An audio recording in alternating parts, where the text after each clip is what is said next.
Okay, we're being recorded. Good afternoon, everyone. Today is the March 25th meeting of the Finance Committee, and I thank everyone who was flexible enough to add this extra meeting to our schedule. My first order after calling us to order, as I see we have a quorum of members, is to make sure that members can hear and be heard because we're conducting this virtually. So I'll just call out names as I see them on the screen. Bob? Present. Mandy? Present. Bernie? Present. And Andy. Present. And the other council member, Alicia Walker, has said she will be coming late, and I haven't heard from Tom Porter. So the agenda for the day that was posted needs to be amended because some of the items on it were already taken care of at the council last night. We didn't get a few referrals. They were made a decision. So the first item today is to review and discuss the potential veterans options for exemptions. And Kim Mew has joined us, our assessor. So both to talk about it, to answer questions. The other item that it actually, as I found out, it never made the referral, is there was an expenditure that would be a consultant in support of the Charter Commission review, and it wasn't officially referred to us, but I think we can discuss it, not take any vote, and it will be taken up at the council meeting on the 7th, where there'll be a public hearing, and then the Finance Committee would take a vote at that point because we didn't have that referred to us yet. Melissa, I see your hand is up. Is that? Yeah, I just wanted to say it was referred. We just didn't post it on the agenda. So that's right. So same scenario, but yeah. So it was referred, but as of when we posted the agenda, we had omitted it. Mandy. I was going to say the same thing. It's referred to the council, to the committee. The question is, because it was referred last night, can it fit under 48-hour rule? That's what I was hoping. And so, you know, it's a fairly small amount. And so having a discussion and getting to this, I'm not enough of the rules person, Mandy, to know whether having not posted it, but only had it referred last night, can we get further than just discussing it? I would, if there's some way to move that along, I would, as a member of the Charter Commission review, I would really appreciate having that move forward as rapidly as possible. I think the best course of action is you can discuss it today, and then when you do the public forum, have a Finance Committee meeting scheduled for that night that you can physically vote, actually not vote on it today, just an abundance of caution in terms of action, so that you have the conversation. I think it's pretty straightforward request. And then you do the public forum and you just make a recommendation that night. Okay, so if that's okay with everyone, that's the way we'll handle it, that we'll get to the point where I guess we get to the point where we know what we think or what questions we have, and then we hear from the public. And Bernie, last night, the link to how this would work was approved in terms of contracting. It just, this piece of it was referred to us, so action on the 7th would have always been required because we have to do a hearing on it. So that shouldn't delay it at all in terms of a decision. So at this point, I'd like to open it up to public comments. It's not the only other, I'd like to report after we hear from Kim and we talk about this, I'd like to report on some discussions I had just on budget issues facing the town and just do a report of the chair as an additional just FYI. So I'm looking for public, we have I'm looking for any hands from the public that would like to make a comment. And I'm not seeing any right now. We have one member of the public, a counselor. Okay, so then we are on to veterans. Do you want me to share the memo? I think so. And then I'm hoping everyone will be prepared with any questions they might have had about it. And I sent a few in right after this was referred to us, that I thought the assessor might be able to talk about it. And according, Paul, you said there's been some discussion. Kim is prepared to tell us a little bit about the complexities of this. So they're basically, Mandy can summarize this too, but they're basically two parts to this. One is an exemption on taxes that would extend the exemption we already do and include a COLA to it. And the second has to do with vehicles.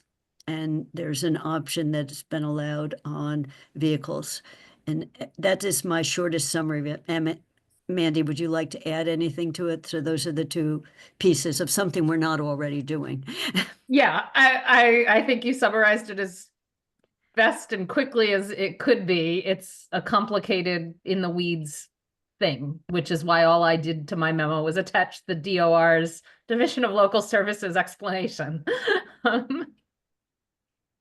And so, my veterans we already go to the max on both for seniors and veterans that we can until we got these other options. So the questions I had that I sent in, and then I'm turning it over to you, Kim, because how easy or hard would it be to do this in terms of what information we would need to have that we might not otherwise have? And then how hard would it be to implement it, in terms of, and I was doing hard by staff hours, computer systems, anything else we use to, in the assessor's office when these exemptions, and I have no idea about how we do it now. So my questions is, how complicated is this? And I think we can take it down and then just give, unless anybody has other questions to ask at the outset, and then we can turn it over to Kim. Hey, Mandy. Yeah, the only one it's more for information purposes, which is there an estimated sort of amount that these exemptions would be used at? And I guess as it relates to the coming budget and the projections we've seen, is that currently within the projections or absorbable within that abatements and exemptions line in the projections? And I forgot, that is one of the questions I sent in. I forgot, what will this cost us if we did it, a best guess. So those are whichever order or whatever makes sense to you, Kim, to talk about from your perspective. Okay. Kim, I would go ahead and lead with your recommendation. Okay. So my recommendation is to not adopt either one of these, and I will get into why.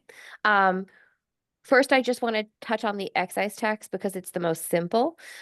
So the new section for the excise tax changes the eligibility for the excise for a veteran who has a service-connected disability.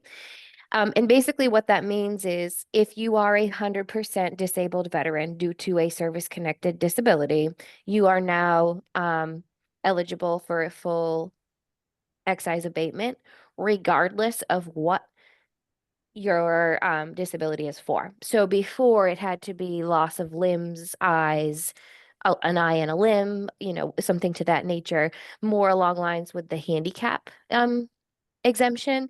Whereas now you could have severe PTSD and be 100% disabled because of it, and you can now get that full exemption on your excise tax. So to touch on that, we don't actually have to vote. It just automatically goes into place. That's something that the state has changed, and the rating of the disability actually goes right through the veterans office. So we don't have to do any of that. It goes through the doctors basically at the VA. So the only thing we have to do is just ask for that letter from those veterans that are 100% disabled. And then those that we already have getting real estate exemptions, we can just now go forward with giving them the excise abatements. Many of the veterans that we already have getting real estate abatements already also get the excise abatements. So fairly minuscule difference in regards to the budget on that. And we also get the reimbursement from the state. So even if we had 100 more veterans come forward with that, it really wouldn't cost us more than a few minutes to process each abatement. So timing on that for our office would be very minuscule and very doable, especially now that we're finally fully staffed in the assessor's office. So that's no worries on that, and we don't need to act on that. In regards to the two clauses, so the clause 22I and the clause 22J, the clause 22I basically would change the amount that we give to all the veterans by a COLA, which is determined by the Department of Revenue. And then, so one of the examples that they gave is if a recipient of this exemption was getting a $400 exemption to start, and the Department of Revenue said we're going to go up by 5%, they would get a $420 exemption instead of $400. Before I get into what we do now, the clause 22J will basically allow us to double the exemption. So if someone gets a $400 exemption, we can now give them $800. And then the increase in the meantime would follow along with the COLA as well. So what we already do is that exactly. So we have adopted Mass General Law, Chapter 59, Section 5C and a half, which allows us to do this already. And I did touch base with David Burgess, the previous assessor, just to double check that everything was exactly the same as I thought. And that's the case. So basically, both of these cover all personal exemptions. So that's veterans, seniors, blind, anyone who applies for a personal exemption under those clauses are able to be covered by this. If we are to adopt the clause 22J, it's specific to only veterans. And the clause actually states that it will not apply in the fiscal year that we already use Chapter 59, Section 5C and a half, which means that if we are to adopt 22J, we cannot use the other clause, which then hurts our blind and our seniors. And we certainly don't want to do that. So basically what it would do is allow us to continue the way we're processing the abatements for the veterans, but have to revert back to another method for the seniors and blind, which would mean a senior who's been applying for an exemption for 5 or 10 years, who now gets $2,000 off of their tax bill, they're going to revert to the original amount, which is $1,000. So that's going to affect each of them by $1,000 potentially. And then with the blind, it starts out at a $500 exemption amount. And again, if they've been applying year after year and it's gotten to the point of being able to double, that's going to affect them by $500. But it won't affect the veterans at all. So my recommendation is to continue doing what we're doing. We already don't get a reimbursement for this extra amount of exemptions that we give. So it's not going to cost us anymore to just keep doing what we're doing. It would cost us in the sense of heartache for those seniors and blind who no longer get the exemption if we do move forward with the clause 22J. So my recommendation would be to not adopt either of these because basically we're already doing it. And I hope that makes sense. And if not, please feel free to ask me any questions. Mandy. No, I appreciate it, and that explanation made complete sense, and changed my understanding of what this was. So, as the sponsor, I knew we were already doing much of it for the veterans. I wasn't sure the COLA was in there for the veterans, so it's good to hear that it is. And it was my understanding that this was one that we could just do once, and then if we forgot for 1 year, it wouldn't affect the veterans and it wouldn't affect everything else. So hearing that if we do this, it affects the others, I completely understand why you're saying don't do it, because Yes. I was looking at it more as, oh, maybe we don't have to vote that one every year and we don't have to worry about missing them one year, you know, because it's not an every year thing, was my understanding. So I appreciate the explanation and completely understand why you would recommend it this way than that way. No problem. And I like you guys, you know, I will do whatever I can for our veterans. I believe they, you know, deserve that.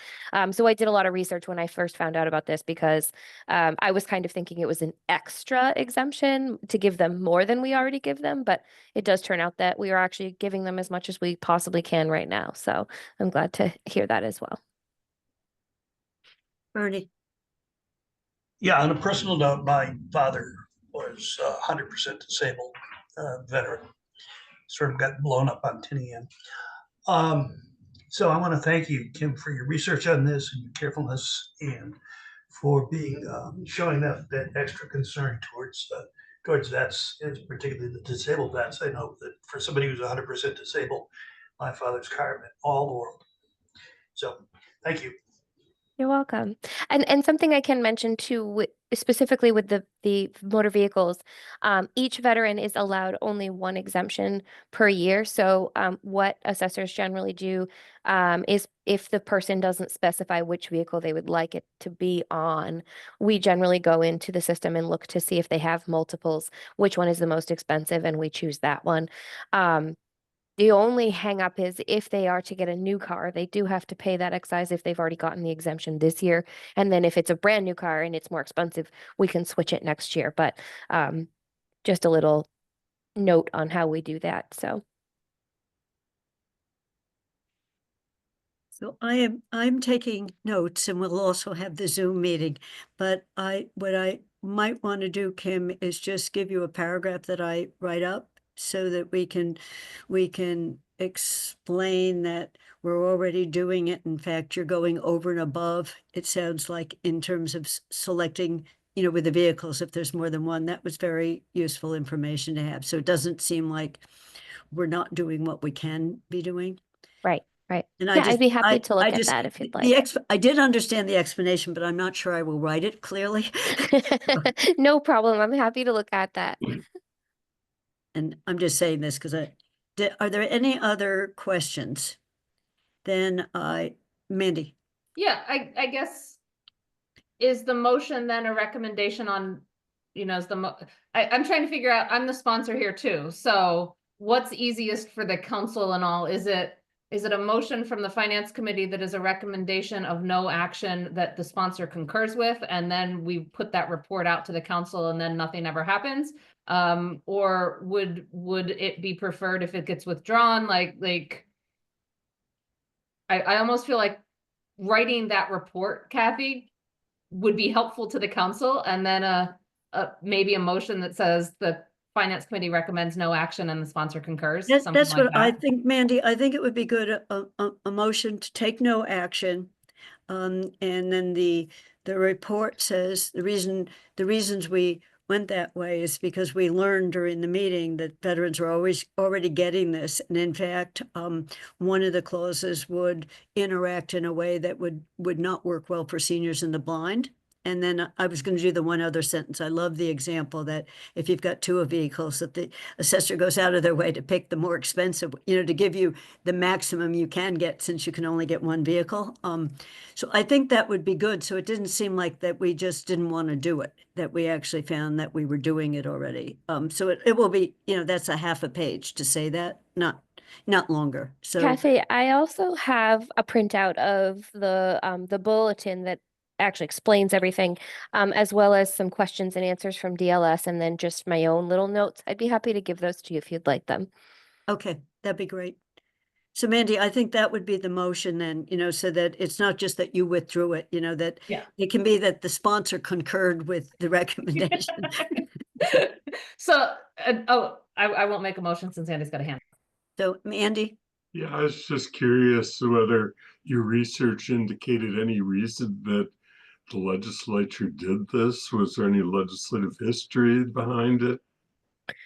I think there's always been the look to help veterans as much as possible. I think many towns were not doing this, so this was just another way to look at it, where they're not necessarily putting a lot of money into this resource because it's just veterans, whereas the Chapter 59, Section 5C.5 is for all clauses. You know, so if it was a smaller town and they couldn't afford to do it for everyone, this at least gives them the option to do it for the veterans. But I didn't do too much research on exactly why, so that's only my guess. If I may, Yep. that concurs with what I found. Was there was an attempt to say, to allow towns to choose this solely for veterans. And I had understand it as you could do it for veterans and only do one vote. We vote these clauses every year, right? And I thought it was, we vote this one once and we don't have to vote the veteran one ever again. That it was also not just a every year vote, it was do it for veterans. You could carve out the veterans and you only had to adopt it once, not yearly. So, yeah. Okay, I think we're ready for your motion.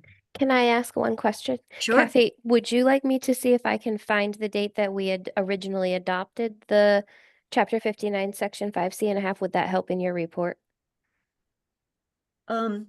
Just so we can say how long we've been doing that for. That would be great. And then the other thing that would be great is I'm not quite sure how you write 5C.5, whether it's, you know, it's like a 1/2 or a 0.5, you know. In terms of They on the what does on- that mean? In I think terms it's a of- half. I won't write it wrong if you tell me how.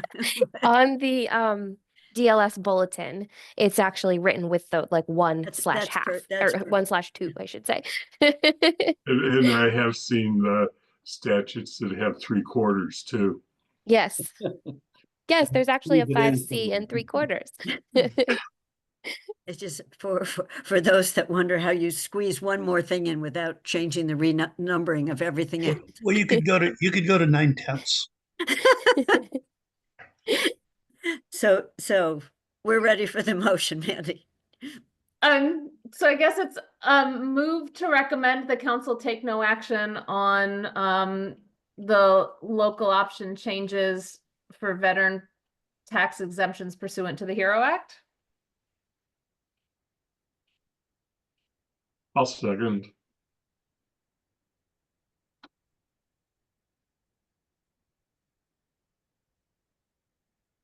Okay, I'm writing that down. I'll just re-listen to the tape to get the wording accurately. And I'm seeing no further hands for discussion. Put it to a vote. Kathy is a yes. Bob? Yes. Mandy? Aye. Andy? Aye. And Bernie? Concur. And Alicia has not yet joined us. So it is unanimous with one resident absent and one counselor absent at the time we voted. And Kathy, just obviously your memo can indicate that, I mean, I voted for it, right? But you can also say as sponsor, I'm in concurrence with this, not just as a finance committee member. Yeah, no, I will do. Sponsor concurred. You know, yes, I will. I owe people a draft of the last meeting when we unanimously approved the CPAC proposed, and that's because I found out it wasn't going to be discussed at the council till April 7th. So I will probably combine these two into one report of two recommendations. One is recommend on the CPAC proposal. So I will get them done before I leave on Sunday. But, you know, just a draft, and then turn it over to Bob to the extent there are any changes in it. You can just take the changes. So thank you. And Kim, thank you very much. That was incredibly clear. You're welcome. Thank you for having me. I appreciate it. And also thank you for the news on the extra effort that you do at the assessor. I think assessors are often unsung heroes for the town. They're not just the people who present us with the tax bill every year. Well, thank you. And so the next item is the item we're discussing but not voting on. As there was referred to the council, it's taking out of free cash, and maybe you can put it up on the if you can find it, Melissa. But it's Bernie will know it, and the others will know it. It's basically allowing for a consultant fee to work with the Charter Review Commission. And the person that is named is an expert on this to help guide some of the decisions and inform some of the decisions. And the money for this, as my recollection when I read it quickly, is coming out of free cash. So it will have to have a hearing at the council level. So if that summary was enough, the main thing I didn't say is the amount of money, because I don't have it right in front of me this second. Yeah, I'm looking for it. I grabbed the wrong memo. $15,000. I think it was 15,000, yeah. Yeah, $15,000. Okay. We had estimated it would be 20. They came back with 15, and we said, "Oh, getting it below wholesale." So I see Holly's hand is up. Holly? Yeah, I just wanted to say that if the cost of a consultant is over $10,000, it is going to have to go out for quotes and for procurement. You will not be able to pick a consultant at that price range. It's Well, that's the Collins Center is a intergovernmental. public, is a government agency. Oh, it's a governmental agreement? Yeah, Okay. yeah, Okay, that's yeah, different. right. That's completely I mean, different then. that's Okay. a- I just it's a- didn't want y'all to get your heart set on somebody No, that we we- couldn't follow No, procurement no. wise. Okay. One of the attractions of, besides the experience that the Collins Center has had, worked with majority of the towns and cities and towns in the state, helped write the charter to begin with. All that is great, and they've got real experts on the staff.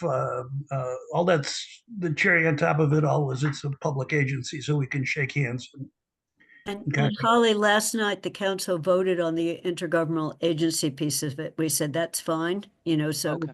but it was very helpful for me to understand from what you just said of why that was important. Thank you. Thank you. So I see Mandy's hand is up. Yeah, I just want us not to lose sort of track of that our budget guidelines for FY 25, the year we're in, had actually asked that money for a consultant be included in the budget. And then when we reviewed the budget last spring, we all missed it. So I think that's an important thing to note, given where this request is coming from and when it's coming, that in theory, if we had not missed it at that point, it might have already, this issue might have been corrected months ago. But the guidelines last year had foreseen this circumstance and requested Paul to ensure that the Charter Review Committee had funds for the hiring of a consultant if they had needed and wanted one. Okay, and so since we're not doing a report on Here this, we go. Finally, sorry. Since we're not doing a report on this one, since we're not taking a vote on this, it will be important, Mandy, that you make that point on April 7th, whenever there are comments on it. So it's a fairly simple referral. You can make a report of what we talked about, can't you? Sure. I'll just say, okay, Andy, good. I'll figure out how to word that. We had a discussion and I got Mandy's piece, and that this will be a hearing on April 7th, and the Finance Committee after that will make a recommendation. Okay. That saves us from having to write anything later. Anything else on this?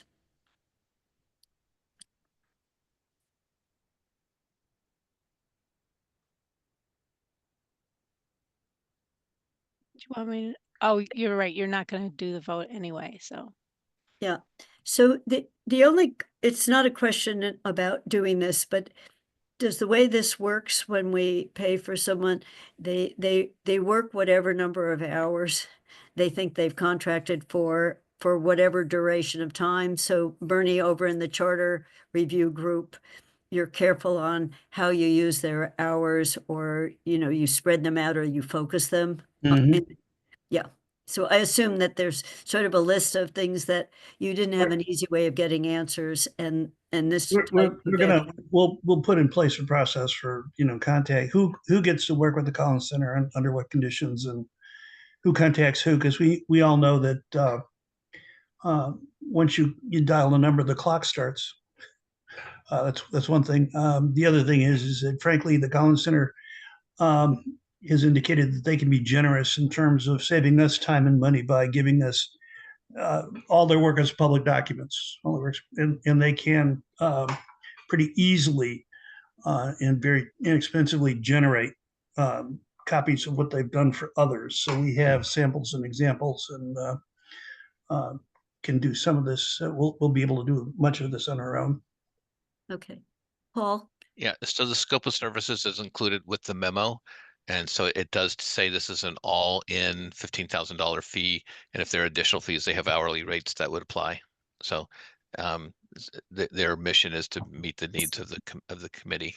Right. And it just, just from my only other experience in the elementary school building committee, we've been careful we've been careful of not overusing that time, even when it's been given generously, where people want to talk to us, but not chit-chatting. So anything else on this? And I will, at Andy's suggestion, I will we discuss this, and that it would be done at the April 7th meeting. So some of the other things that were listed for today's agenda got resolved at the council last night or were never referred. So I just wanted to give a quick report to everyone, because one of the things we haven't heard very much about is the level of stress within the town on over the years, how they've been adjusting and managing with what has been very tight budgets. And the 4% that they're currently budgeted at for an increase is going to require very, very tough decisions. So I met today with the town manager, the assistant manager, and the finance director, along with the town council president, to just get a better understanding of this. And I think, as many of us know, but it's good to remind ourselves that as a result of council discussions, the town has added multiple new programs over the last several years, and with associated people costs. This includes a 10-person CREST department, which once you put benefits in, if it's fully staffed, and we've been for a variety of reasons, it's never quite been fully staffed for a full year because people come and they've left and we have vacancies. But if it was fully staffed with benefits, is in the $1 million range. We added 4 firefighters. We have a 2-person DEI department, and we've most recently added inspectors to implement a rental registration program. These were council decisions, but they then reverberate with town budget, which was already juggling with very tight budgets. Over time, the vacancies have been helping to pay for the fact that utility bills are going up, or vehicles have been are in need of repair. And our finance staff has been scrutinizing bills and looking for different ways of saving nickels, dimes, pennies that adds up to a lot of money. We're really fortunate that we've had a team and in the finance department and other staff that said, how do we juggle? How do we deal with the fact that there are vacancies and staff take on additional roles? And a lot of this staffing that we have in the town is also supporting the fact that we're building new buildings in town with permitting, with staffing the planning department, and that generates revenue for the town. So this is a resource. The town is a resource for everyone. That revenue, the new growth revenue, is supporting all of our services, schools, and every piece of it. And the other thing I think we as the council have to take some ownership for and be a whole lot more careful, and this is me speaking as a counselor, is we're considering some new initiatives such as waste hauler or transportation commission that would further add to staff costs. we have to start thinking about budget implications well before we come up with aspirations. So the conclusion I reached is that even at 4% is a very set of tough decisions on staffing, on benefits, on what we provide to the town. It's going to be an extremely difficult year. So I just wanted to report back on that conversation. And I also came away feeling that we as the Finance Committee really need to start looking at multiple year budgets and do them earlier rather than later. So I don't know where we squeeze in a meeting, but in my mind is once we get through this year, we should start maybe in September looking at multiple year budgets because it gets worse each year. You know, we've been fortunate in the last few years to have new growth come in at the level it is, but when it doesn't come in at that level, the squeeze becomes even tighter. And unless the state changes a lot on how state payments for our roads have been flat, state education with what's happening with the charter expansions, FY27 is going to be even tougher than this year. So that's just a general report back on thinking a need, particularly as the Finance Committee, we can begin to have discussions and just have staff come in and give us this bigger picture on the municipal side of the budget. We hear a lot on the school side, but the municipal side, the juggling that's been going on has been truly impressive to try to live within tight budgets over the last several years. So I see two hands are up, Andy and Bernie, and Paul and Melissa, feel free to jump in if I didn't capture that, but I just, trying to message that out, that this is a really difficult year for everyone. And it's not that last year was easy, that this is a continuing story of budget stress. Andy?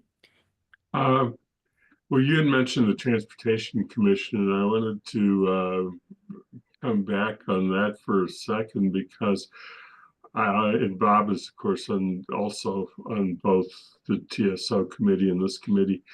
I think our feeling is that the Transportation Committee is actually going to save staff time, not cost staff time, because right now you have a very convoluted process that something is referred to TSO. It goes from TSO, then it consults the TAC and DAC, or now the Council on People with Disabilities. It goes around in somewhat circles, which requires multiple presentations by staff to multiple committees, and then comes back to the TSO and goes to before getting to the council. That based upon our study of it, it is a much more efficient process that takes place, and we I think have felt that the design says that, and the experience of Northampton, which has had a commission for a long time, says that. Paul might have some comment on it. The other, though, that you didn't mention, I'm less certain about, and that's waste hauler.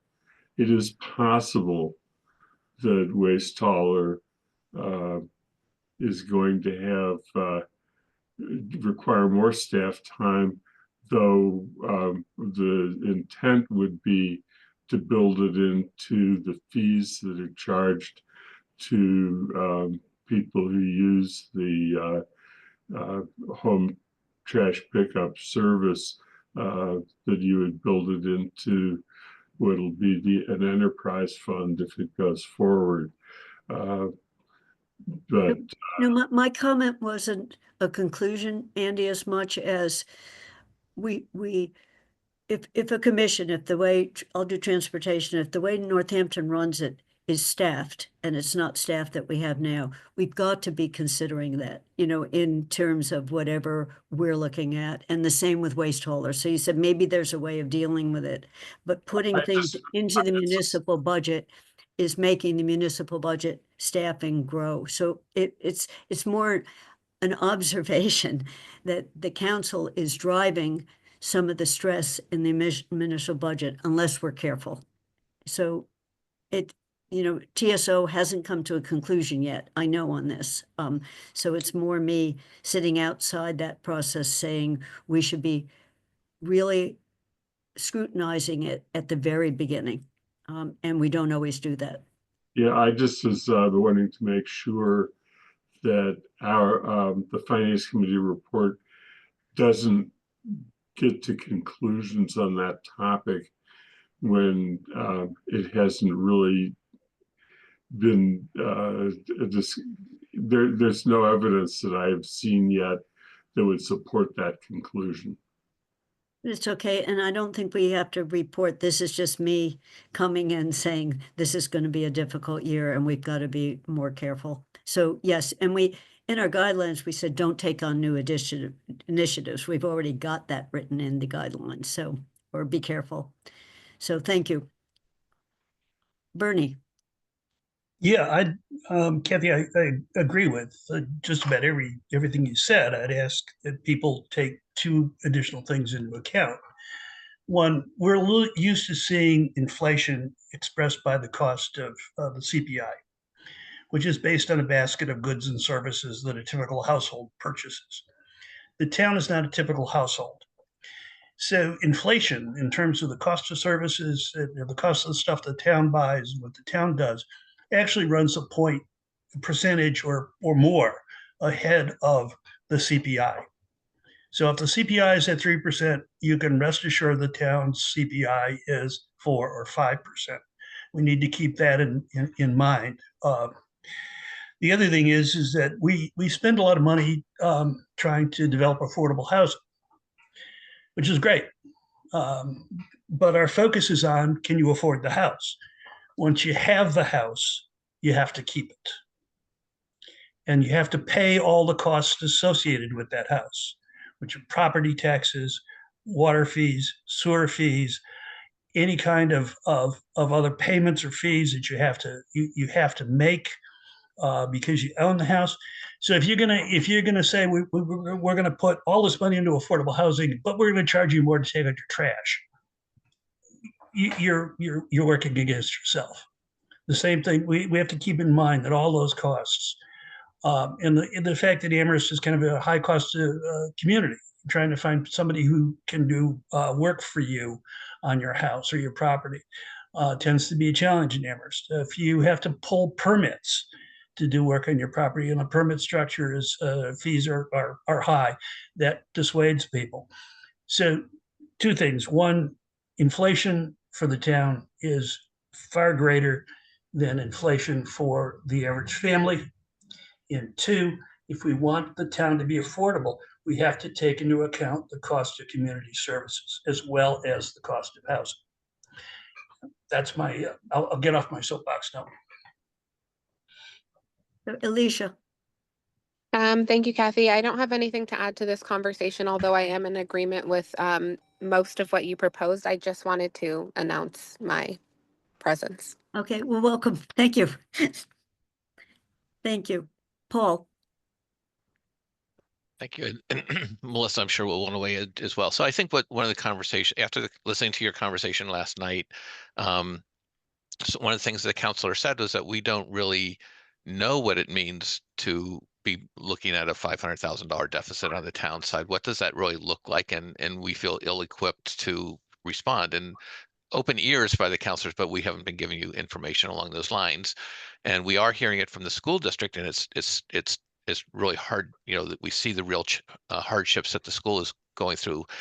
I just want you to recognize they're a month ahead of us in terms of budget preparation because of their deadline. Our deadline is a month later. And the other thing is that we've been really hesitant to talk about the potential damages that things that would have steps the town would have to take to get within our 4% of the budget. And if that goes down, it will be even more difficult. So, but it's evident to everybody. You can see with the schools, it's really about FTEs. It's a full-time equivalent employees, how those add up. And if there are and they're going to come from one side of the budget or they're going to come from both sides of the budget, but it's just a matter of what side of the ledger they lined up on. And, as we look at it, we look at, we know how we're going to look at this, approach it. We're going to look at, it really is about personnel. Do we do, reorganizations? Do we do, I don't want to use the word, do we do reduce hours, which would reduce pay, which would reduce services? Do we look at whole departments? Do we look at vacancies?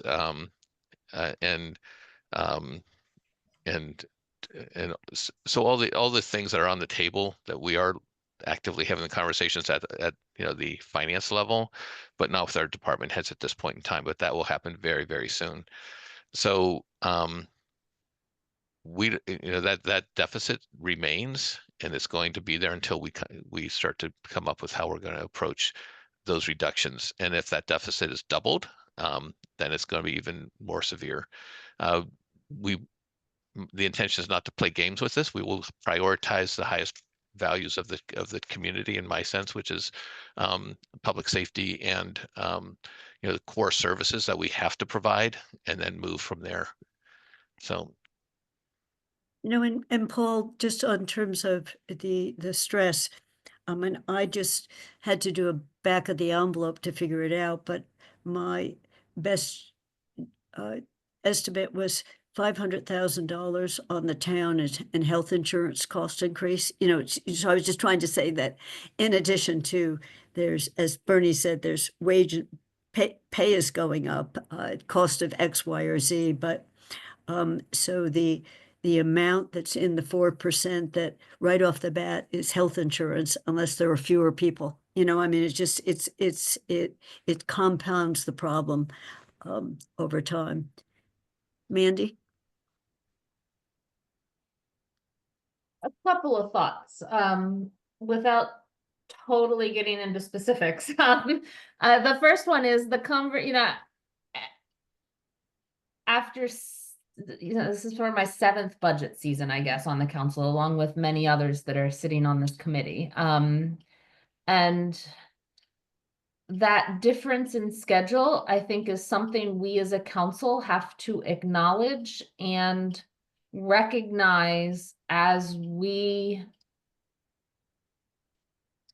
talk through our guidelines and our budget conversations ourselves, recognizing that we don't have information on a third of the budget or 2 of the 4 areas sort of thing, as other 2s are talking about it, and being careful to acknowledge that, recognize that, and take precautions around that as we are asked to do other things with the budget through this sort of 3.5-month big cycle from March to the end of May sort of thing, as other entities meet their statutory deadlines. But I have a question for Paul, and this is, you've talked about the guidance, the deficits that you're trying to close on your side that we would normally not hear about at all until May 1 or the first meeting in May when you present the actual budget, right? And I appreciate that you have been forthright in that this year ahead of time. And I'm sure we'll have questions when we get there about how that deficit was closed, whatever that deficit is. But as we are looking and have motions on the floor, actively on the floor at this point, at the council level for amending budget guidelines, would guidance from the council on how to close deficits or what things we would recommend you do to close deficits, say, and I'd be helpful, number one, and what would that guidance look like? Because I can see that guidance looking 12 different ways. You mentioned some of them: specific departments, empty positions, various things. You can even think about it as you know, I think the school committee in verbal guidance a lot of times says stay away from student-facing positions potentially. You know, I'm not sure what the equivalent is in municipalities, but something that's general but also helpful. So I guess that's one of my questions as we work through this year before you present your budget, but also as we think about what do we do with budget guidelines going forward and what do they look like going forward in those conversations. Would guidance be helpful if you face deficits, and what type would that be to be most helpful? What would that look like from the council? You know, so we're like, what, 38 days before I have to give you a budget, and it's actually less than that because we have to prepare the document, etc. So the decisions are being made in the next, and if the guidance changes dramatically from what we have been working on, we've been working really hard on this 4%, which includes a major deficit. If that changes dramatically, it's just, I think it's a stunner. I don't know what, we just don't know what the answer is on that one. So we've been really actively working to meet the deficit we have, and then to put another quantum on top of that would be a challenge. I mean, I guess I don't really know the right answer to it because I worry about starting to have public discussions about potential budget cuts, and getting people alarmed if someone were to say, you know, I'll say close the, you know, finance office, you know, because we know we're not going to do that, but I'll use that as an example. And then all those people start to get really alarmed, and it's really disruptive. We recognize that. But on the other hand, we have to start having these hard conversations about where our values are. And I think I would value that from the council. It's like, here are things that we value in terms of where we think, and I don't think I would ask you not to be targeting specific positions. Say, I really don't like the comptroller, so let's eliminate that position. She wants to be eliminated. But I think, I mean, there's all these ramifications when you go down that road, and the schools are aware of this as well, that when you if you lay off people, there are unemployment costs that come along with that. So it's not a full amount that you are able to gather. Melissa, what do you think? So I was just going to say that to me, what has happened recently is that the values or priorities that the council has delivered in one document is inconsistent with the values and priorities that they're acting out in council today. And so that makes it very difficult to say, you know, we value X, Y, and Z, and we're making it a priority for the town manager, which therefore is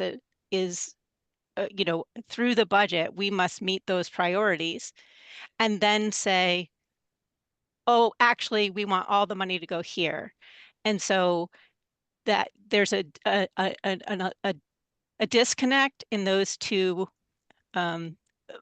periods of guidance. And so when you just say, oh, it's easy, just move it over here. No, it's not. And I think that there needs to be alignment in those two discussions. And then the second thing is, I've said it before and I'll say it again, you cannot revenue your way out of this problem. This is a big problem. And, to move money from capital or from stabilization and pretend that it's a one-time cost is short-sighted and irresponsible. And so, I'm going to say that because, I don't have to live with the consequences, but these systems and these best practices were built over time over people that care about Amherst and work to preserve its viability, and to dismiss that is short-sighted, and to say that that's because we didn't think about it is just goes against everything that this community has built. So we have talked about this, and it resonates with all of us, I think, because, Melissa has worked in the municipal finance field for decades, and she when she got here, she was like, "Oh my God, I'm in Amherst. This is," and because Amherst has for decades had a very strong reputation beyond Sandy Pooler, beyond John Musanti. John Musanti was it. She worked with John Musanti in Northampton, and recognizing the standards that Amherst has always maintained on the discipline of its financial structures and the quality of the people, like in this room, but in our finance office specifically, it was always the model for the state. I mean, it was no accident that John Musanti and Sandy Pooler and Sean Mangano were all of counsel for the fiscal policy committee for the MMA. They were seen as municipal finance experts, and I think that seeing that those sort of basic tenets of how we manage our budget being eroded is really disheartening and very difficult to see. Andy and then Alicia. Yeah, no, I'm glad you brought up about John. I think we really owe him in his memory a lot of credit for what we have.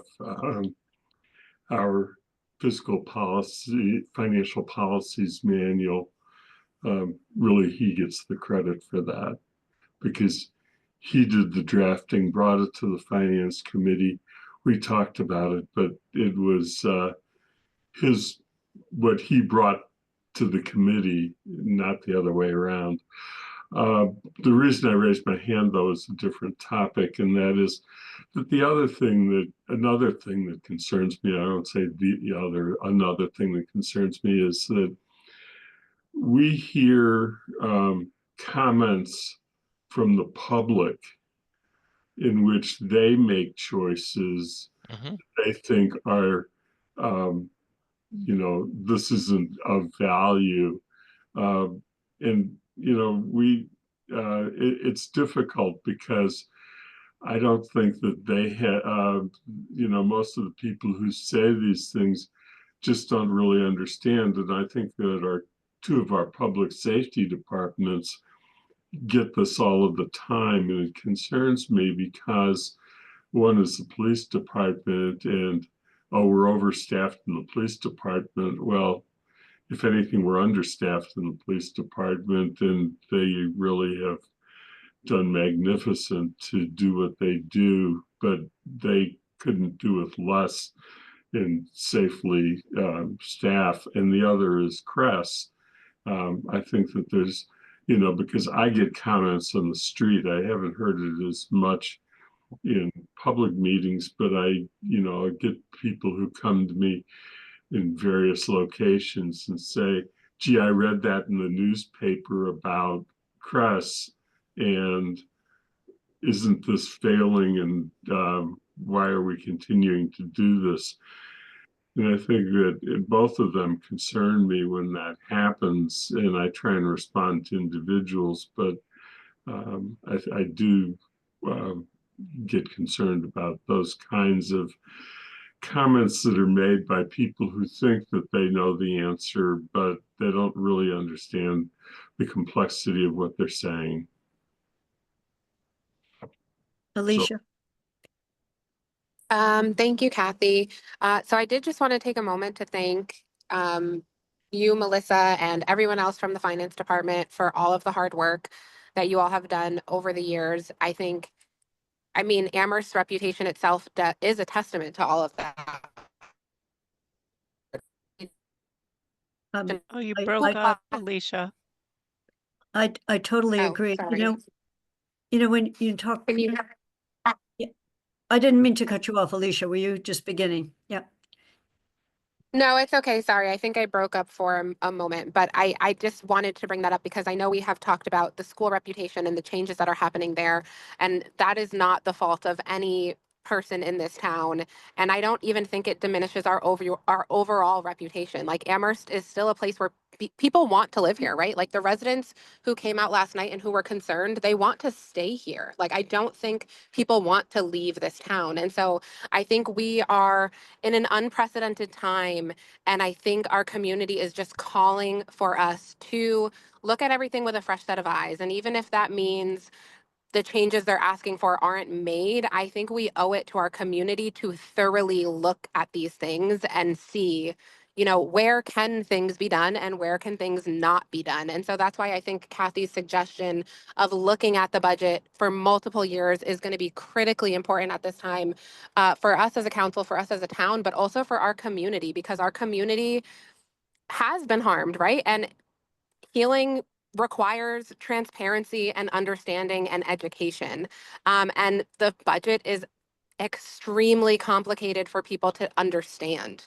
And so I just think that I hope that you all don't feel like this undermines any of the critically important work that you're doing. And I hope that we can still continue to review the things that we've done, the best practices that we have, and to see if there is any room for changes that would benefit us in the long run, and to support the values and the needs in our community.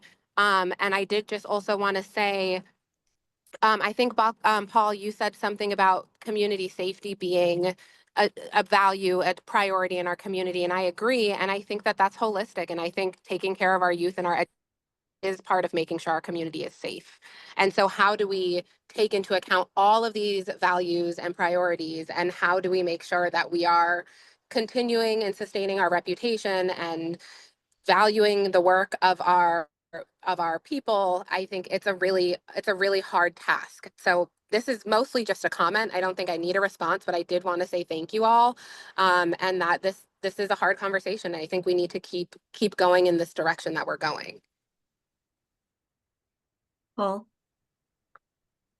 No, I want to appreciate that you said that, Alicia. That really means a lot. And I also mean, this is a difficult time. There are hard decisions that have to be made, and I don't think there is a blame game here. It really is that there's not enough revenue coming in to support the services that we need and that we want.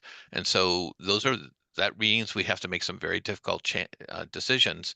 And I think that that's the sort of conversation that's important to have, is like, where are our values and where are we putting them? I am so sympathetic with what the schools are going through, in terms of what their needs are. It's very apparent and unenviable position to be in. And then you have parents and custodians who really want certain services for their children, as we do on our side as well. So we're going to have to lose some of those things. And I think you as elected officials in the school committee and the library trustees have to say, yes, we're not going to be able to give everything to everybody. And this is going to be that year that we do that. What, just Alicia's saying, looking out 3 years and trying to be as transparent as possible. I found it really helpful. And I should ask the 25 people who were in the room at a District 1 meeting, where I said, this is the total revenue increase for the whole town. And here's how much health insurance took out of the total revenue increase of the out of town. That leaves this much money, and it was, it on a, on a base of whatever, it's a reality check on, as Melissa said, we'll not revenue ourselves out of this, when something changes. And when I first ran and was knocking on doors, someone said, my tax dollar doesn't seem to buy as much as it used to. And I said, it doesn't, because some more money used to come in from the state. So he was talking about leaf pickup, that they used to pick up my leaves, and started listing things that now I have to do myself, that over time, the federal government was spending more for the state, and the state was spending more for municipal. Used to be something that we, in the 60s and the 70s, that we, and that has shifted over time. But it was a real eye-opener to just say, this is the total amount of new money that we've got. And health insurance just gobbled up a huge amount of it, even after people took cuts in their benefit package, that we cut it down so it didn't take as big of a spike.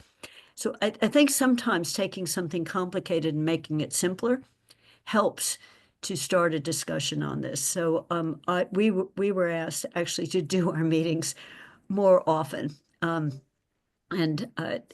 we now, in our little North Amherst community room, we have a projector where we can actually show some pictures of things. But I just thought, you know, just on a public awareness of what the town is, we don't have that as a shared understanding.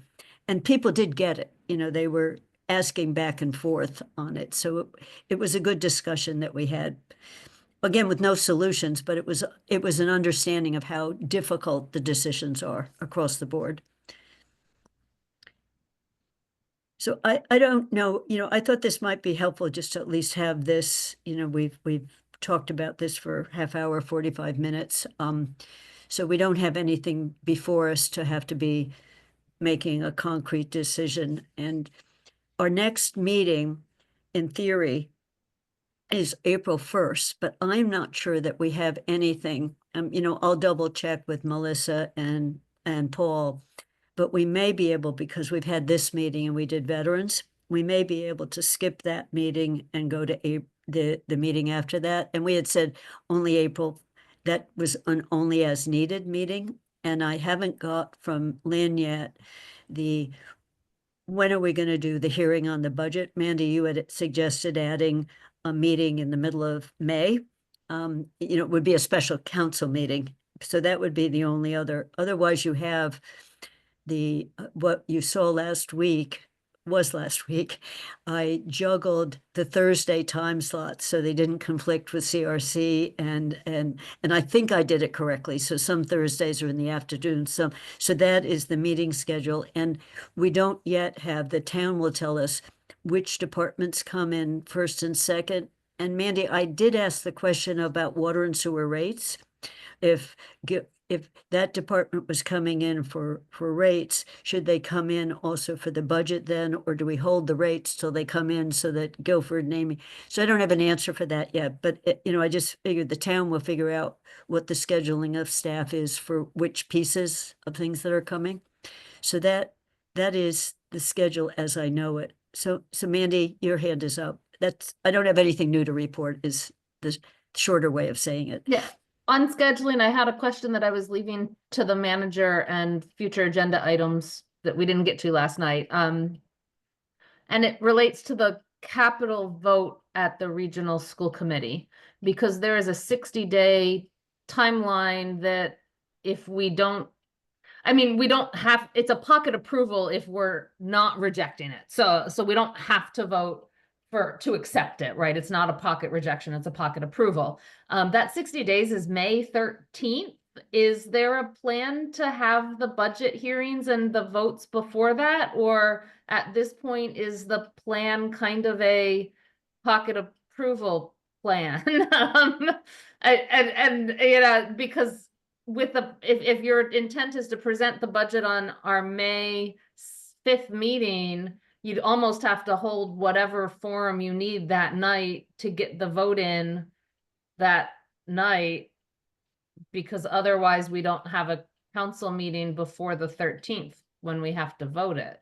If we want to and Mandy, affirmatively vote or negatively vote, right? So Mandy, you said we don't have to vote on it. If we do nothing, that is the budget. Is that it? That is the capital, yes. Yeah, I'm just talking Pocket about just approval. capital. Yeah, so I'm just curious what Paul's intent on presenting that is, given that the deadline is May 13th, if I did my 60 days accurately.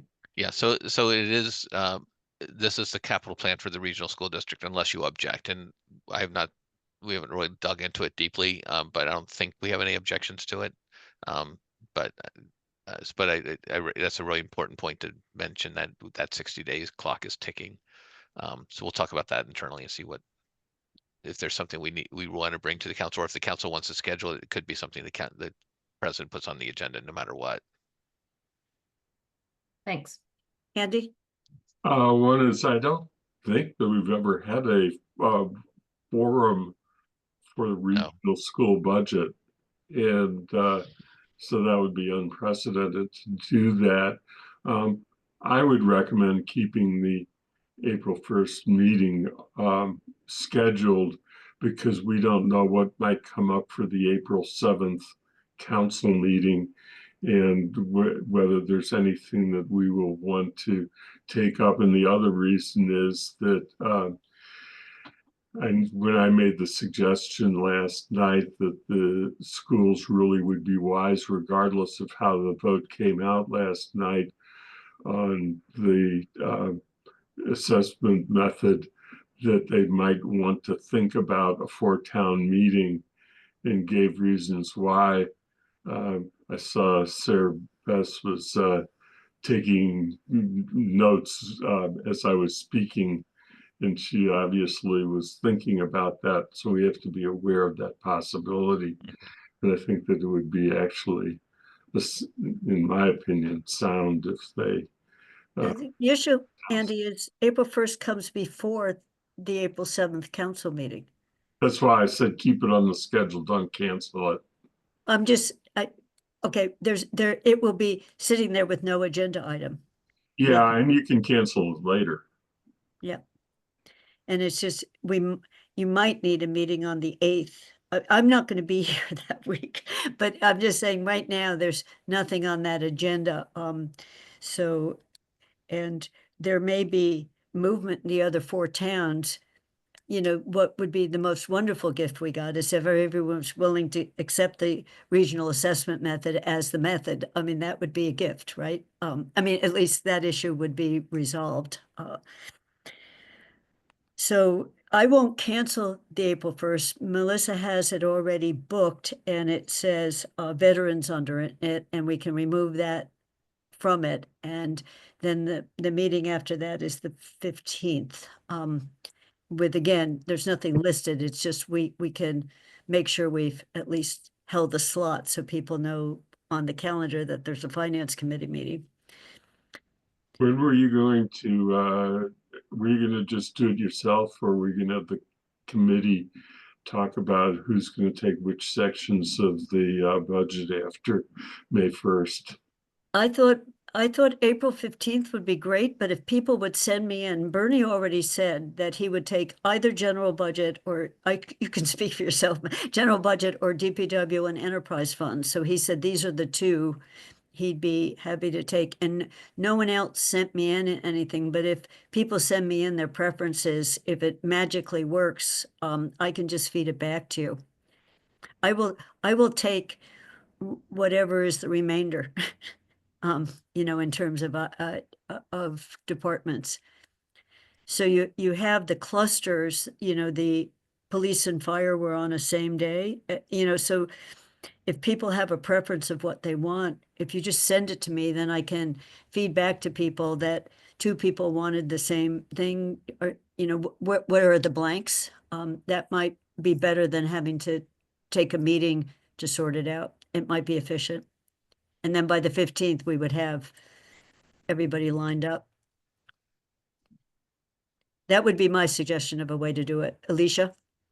I like that idea. I'm wondering if it would be helpful if we send you 2 choices, just in case we're doubled up with someone. You can just give us the second one, and that way we don't have to do another meeting to figure out if anyone picked the same thing.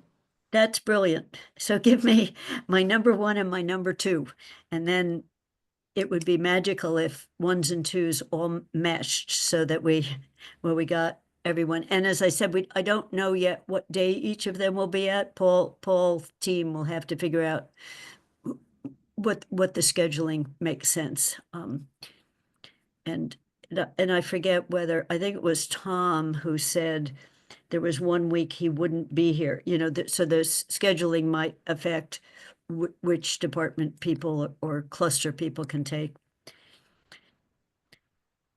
So that's the plan. So if you send me them, I'll work them out and then I can have it ready for the 15th.